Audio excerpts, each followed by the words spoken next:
Look, a new chair. Things are getting better here in the Sanctus studio.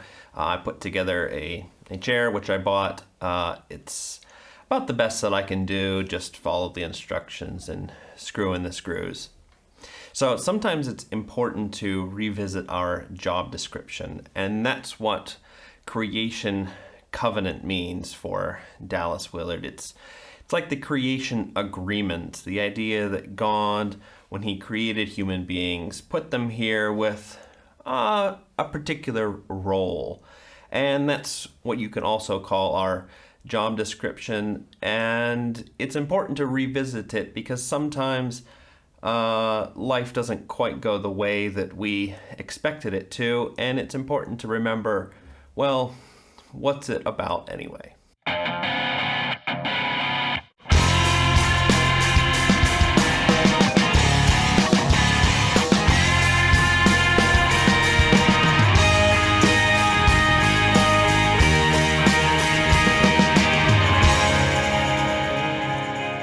Hey, so welcome to the Sanctus Forum. I'm Michael Stewart Robb, better known as Mike, and these are the conspiracy commentaries, which means we're talking about The Divine Conspiracy by Dallas Willard.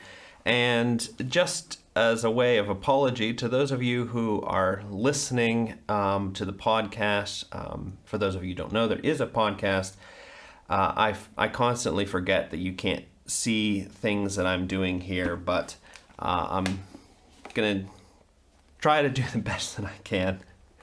And thanks for subscribing and showing up again, leaving comments and all that. It just helps me to interact with you. And if you've got a question, let us know. You can even send it to an email address, info@sanctus.institute, especially if it's about the rest of this first chapter or about the second chapter. We'll be able to answer those in the near future. So today we're talking about a section here called God's creation covenant with human beings. And it's in this larger section of Made to Rule, in which Dallas Willard is talking about what human beings are from Jesus's perspective, from the perspective of the scriptures. There's three things that really stand out here. The first is what I was mentioning before about the job description and being put here to rule over all living things on the earth. And connected with that is also to rule creatively. It's not just about like managing things in terms of ruling over, I don't know, the beasts that live in the forest or something like that, but also being creative, adding value to this world, building things, shaping things so that they are better. The second thing is that God put us here to do it with Him, and that comes out really clearly here. He says to function in a conscious personal relationship of interactive responsibility with Him.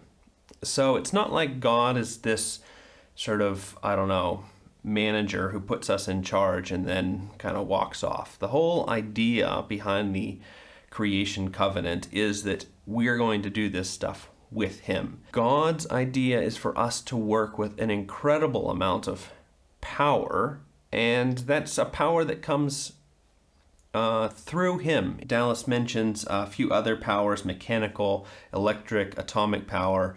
And, if you controlled a lot of those things, mechanical, electrical, atomic, you would be able to do quite a bit. And what Dallas wants to say is, but with God, you can do even more.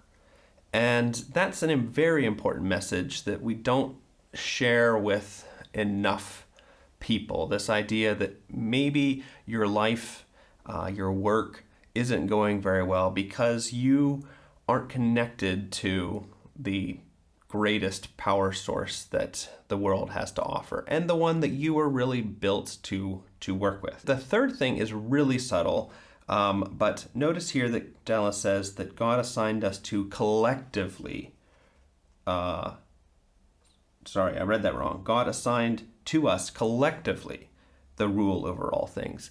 I don't know, this is maybe more for the advanced readers of Dallas, but Dallas Willard is not an individualist. He does think that there's an important communal aspect to our life on this earth. And so it's not just a matter of just me and God working on things. It's a matter of me and God and you working on things to manage the earth, to be creative, to produce good.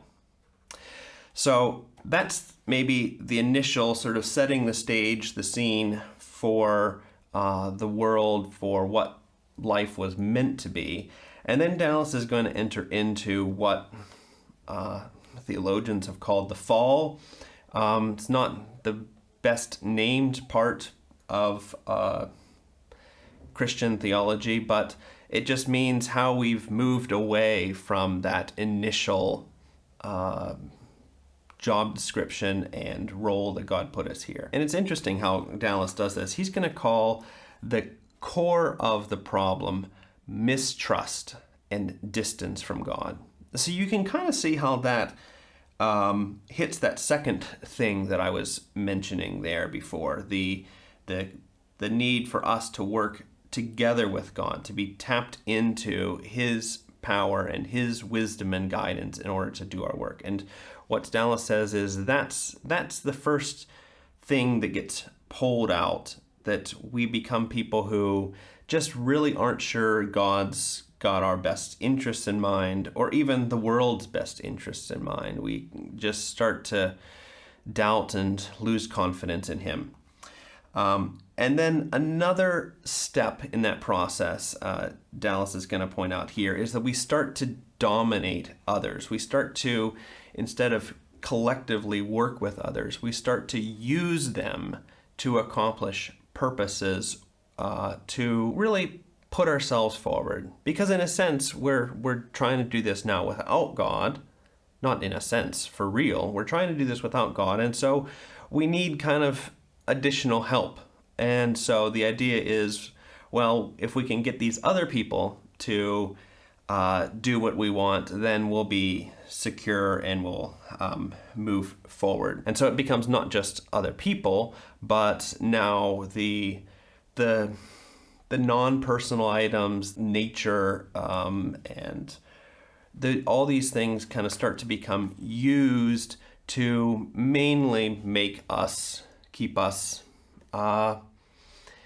in control, to help us secure our kingdom. So it produces a chain reaction. This sort of mistrusting God leads to us dominating others, trying to work through the sweat of their brow, and it also leads to using nature in ways that are not designed to care for nature, but are designed to mainly just keep us safe, secure, and important looking, at least.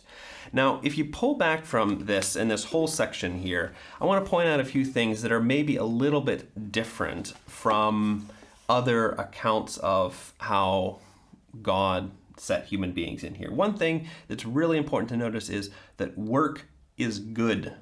Dallas has this idea that God put us here to work, put us here to create value, and this is a very good thing. Leisure is good too, and taking time off and all of that, but work is part of what we really want to do as human beings. That's what Dallas is teaching here.